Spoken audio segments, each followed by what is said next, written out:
Yun guys, andito na tayo sa rooftop guys. Nagpa-final na tayo ng waterproofing guys. Ito ay nagpe-first coating na tayo dito sa hallway na hagdanan. Ito muna guys ang inuuna natin, yung nasa taas. Napakita ko sa inyo guys, yun ang nasa flooring na iwa-waterproofing namin.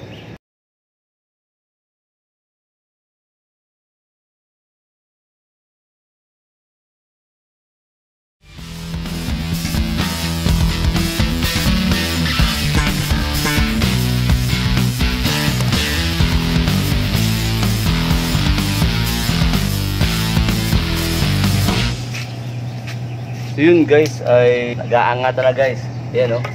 Yung binatak nila guys na skim coat ay natuklap. So ito guys ay pupunasan natin ito ng waterproofing. Kailangan kalasin natin muna yung mga tumuklap.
Yun mga garahe, sa pangalawang hallway na tayo guys.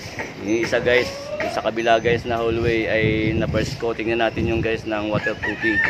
Dito guys, kung mapapansin nyo guys, kung pinipinturahan namin ito, ay dati ko itong guys na sinandwich yung semento. Kasi dati guys ay wala itong flavor rin dati. Gitna rin yung nag-i-stack ng tubig. So ito ay ulitin natin ulit guys. So ito guys, back to work na naman tayo.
Yun guys, nandito tayo guys sa Wilcon C5 Pasig. So yun guys, ay bibili tayo ng pintura na rain or shine na pang waterproofing. So tara guys.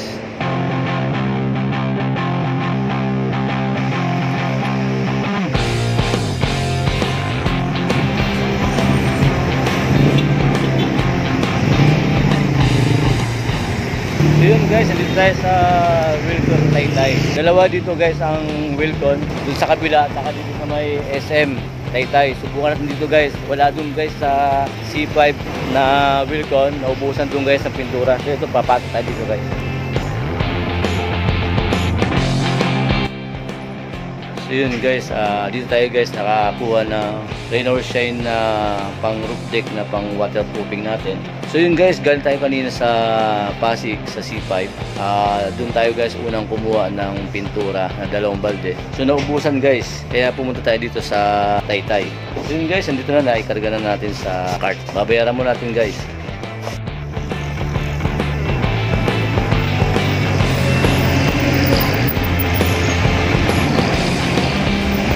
Ayun, so yun guys, nakabili na tayo guys ng dalawang balde. Guys, sa Muntay. So yun guys, pauwi na tayo.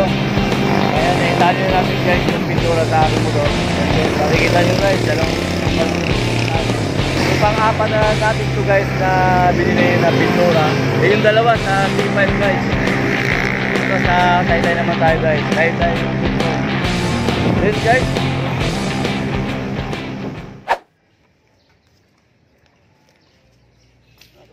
Kumakalog eh.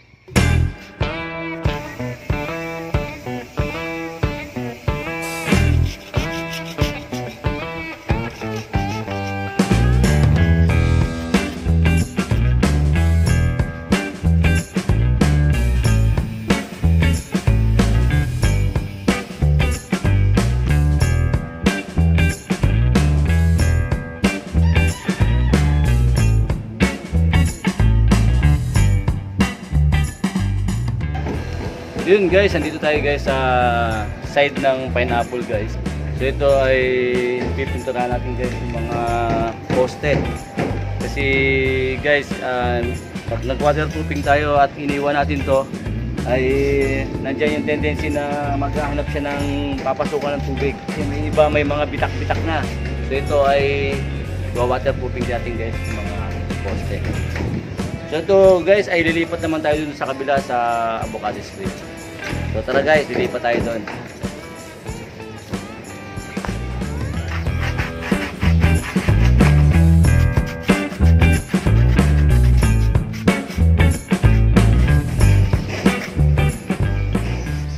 Pagkatapos guys, linisin natin yung ibabaw ng poste na to guys. Lilinisin natin yung ilalim. So guys, huwag tayong gagamit ng walis tingting at walis tambo. Kailangan i-vacuum natin guys para nag-waterproofing tayo sa flooring ay wala talagang alikabok guys. Yan ang sisiguraduhin natin lagi guys, na bago natin punasan ng waterproofing yung sahig ay kailangan walang alikabok. So ito guys, mag-vacuum muna tayo.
Yun guys, nandito naman tayo sa Wilcon Taytay.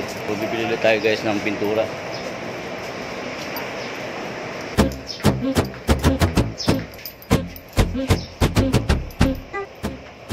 Pabili ulit ng ano, beach ng pang waterproofing. Isang balde yung brad tapos dalawang galon. So yun mga kagarahe. Kinapos guys yung binili natin na 4 na balde. So ito guys, kukuha tayo ulit ng ito guys. Isang balde at 2 galon. So yun ang kukuha natin guys para matapos natin yung ginagawa nating rooftop na nagwa-waterproofing tayo guys.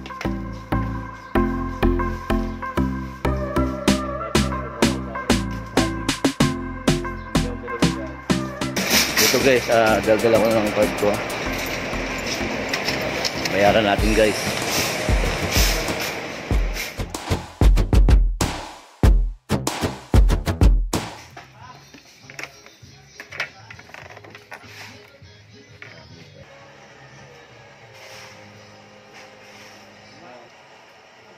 Oo, lahat eh. Pati mga kwapa.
So yun, Sir Rico ay dito po sa ilalim ng lababo. Kung mapapansin nyo po, ay ito po.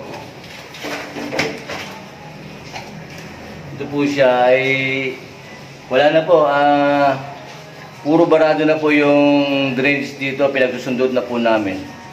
So ang gagawin po namin dito ay babaguhin na lang po namin yung installation dito at maglalagay tayo ng sundutan. Pati rin dito sa may water pump nyo. At barado rin po dito. So yung ginawa ni Paring Undo ay yung ano po binutas niya na lang yung PVC. Ang tubig pala dito ay sumisiksik na lang dito sa ilalim ng side nyo. Doon na lang pala siya nagkukusang sumisipsip yung mga tubig sa ilalim ng sahig. Kaya nung sinundot namin kahapon ay napakarami naglabasan ng mga ipis sa ilalim ng sahig. So ito po ay babaguhin na po namin itong buong installation dito sa buong lababo nito at dito sa may water pump. Talagang wala na pong pag-asa.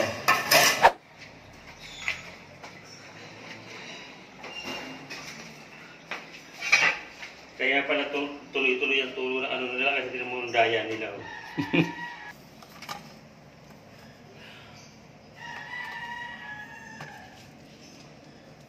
Barado na So yun sir, ito po yung tinanggal natin na Y. So binago ko na dito sir sa ilalim ng lababo, hindi na ako naglagay ng parang box niya na ipunan ng tubig kasi doon pa nangangamoy sir. So ito sir, kung mapapansin nyo, napakaganda na ng ginawa natin.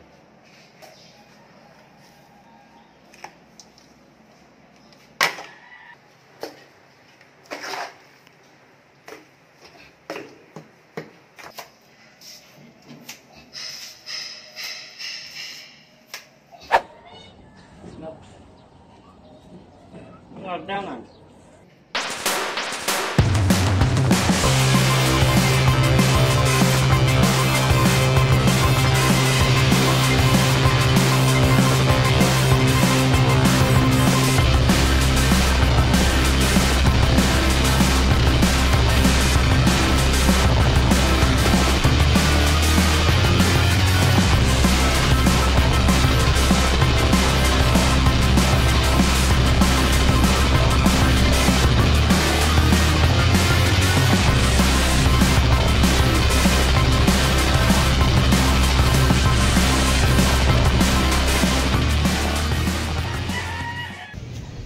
So yun guys, natapos natin guys yung pina-waterproofing natin guys na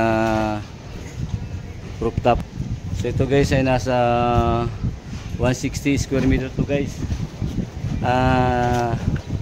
Lahat guys, pati yung hallway ng mga hagdanan guys, kabilaan to ay winaterproofing natin yung pinaka bubong niya at yung mga flooring niya guys. Kung mapapansin nyo guys ay tapos na ito guys. Kunti na lang ang nire-touch namin guys. Kasi ito ay nakatatlong patong tayo guys ng waterproofing na to. Sinigurado natin guys na makapal. Kasi pag manipis guys ay baka konting sagi lang ay mapunit. Yan guys ang ginawa natin. So ang ginawa natin guys ay itong rooftop na to ay nagpatong muna tayo na isang waterproofing na pang ilalim na hindi siya naaarawan guys. Tapos ay nilagyan natin siya ng semento. Naglagay tayo guys ng klebe. Kasi dati guys ay nag-i-stack ang tubig dito sa gitna at doon sa kabilang side.